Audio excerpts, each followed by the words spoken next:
What are the best three kinds of food that you must have in your diet, and what are the three worst food you want to eliminate out of your body? And there are reasons for that, and there are reasons for that.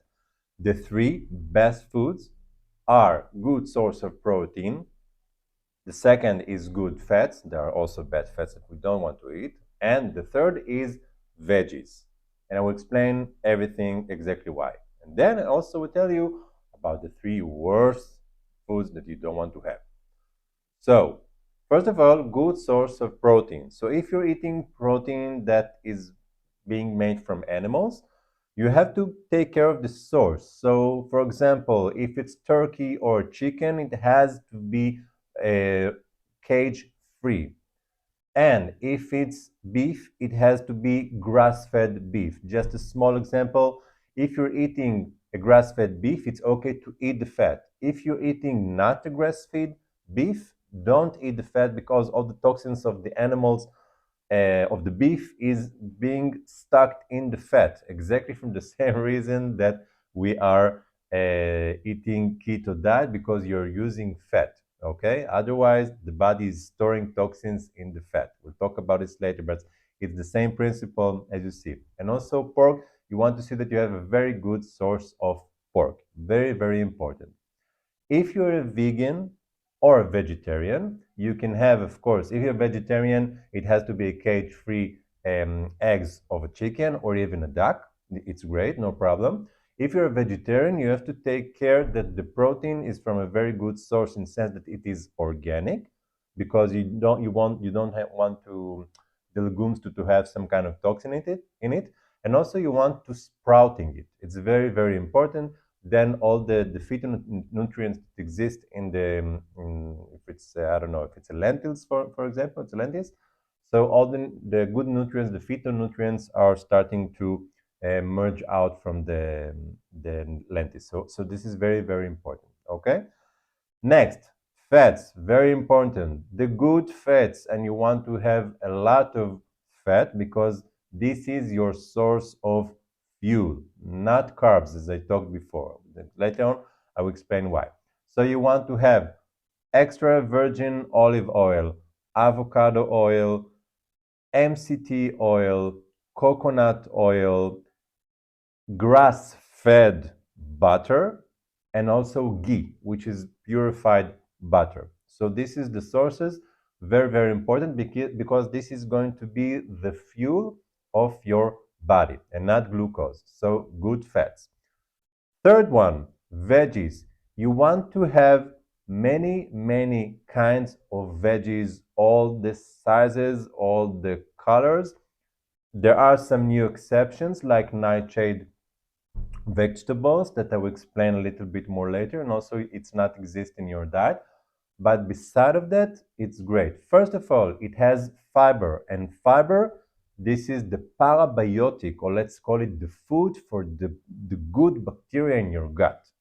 So if you will eat more fibers, so you are really recolonizing the good bacteria in your gut. And this is something that we want to have, because really your gut biome is going to change during the challenge. So good veggies. And another thing very, very important, that besides as the vitamins and the minerals and the enzymes that exist in the veggies are alkalizing our body. And for example, if you're eating meat, so your body becoming acidic. And this is something we don't want. But if you're eating the meat with veggies, and especially green veggies, it's alkalizing the levels of acidity in your body. And this is very, very important, because acidity is not only, but is one of the root causes for inflammation, and even by the time it can even grow to a cancer. So it means that we want to reduce the level of acidity, and this is some kind of a magic thing in a very simple way that our friends, the veggies, are helping to our body. So reminding you, good source of protein, because protein is the source for rebuilding your tissues, okay? And also your nails and also your hair, and it's also very important to your gut. So good source of protein. good fats, and veggies. The three worst foods you want to avoid first is gluten. First of all, it's a GMO today, genetically modified organism. So it means it doesn't the gluten that we used to have, and also the amount of gluten that we're consuming today, even if we are not even aware, is huge, like in cosmetics or even some kind of sauces if you go into some kind of a Chinese restaurant. So because it's really gluing, so this is why we call it gluten in some of the reasons.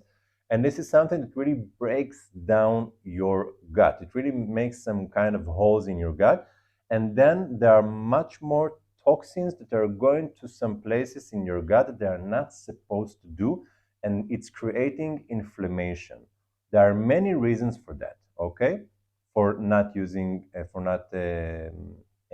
some kind of gluten, but this is one of the reasons. And because it changes let's say, it changes the gut, and because it changes the gut, then the gut doesn't absorbing nutrients from the food. It doesn't breaking the food, in the best shape it's supposed to be, and then you have some kind of deficiencies in some kind of minerals and vitamins and a lot of good things that even if you will eat them, the body is not absorbing that, and it's a shame. It's because of gluten. Second thing, sugar.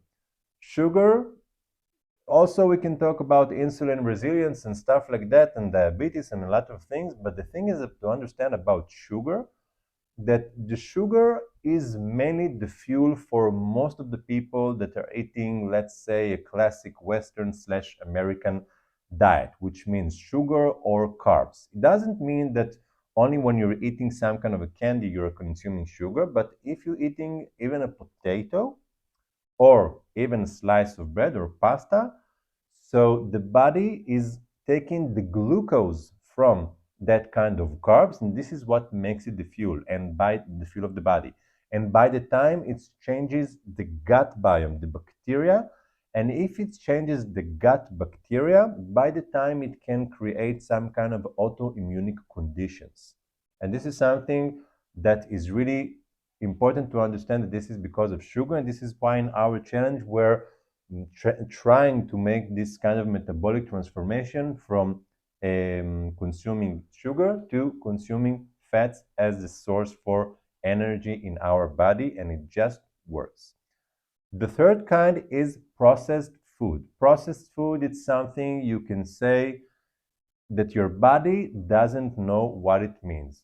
And I have a very simple trick to understand if something is processed or not. When you take in some kind of a product, I don't know, a bag of even fries in the supermarket, then you see you have potatoes and you have E311. What is that E311? If you don't know what is E311, your body doesn't know what is E311 as well. It's that simple, because it's not a natural food. It's not the food of God in that sense, that it's something that you recognize.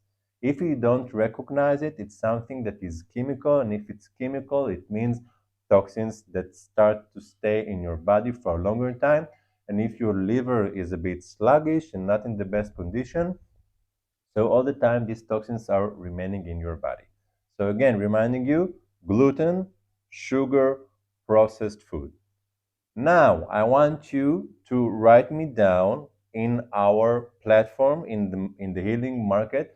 I want you to write me a post about what are your three best and worst foods that you are thinking are good and bad for you. I'm waiting for your answers. See you soon.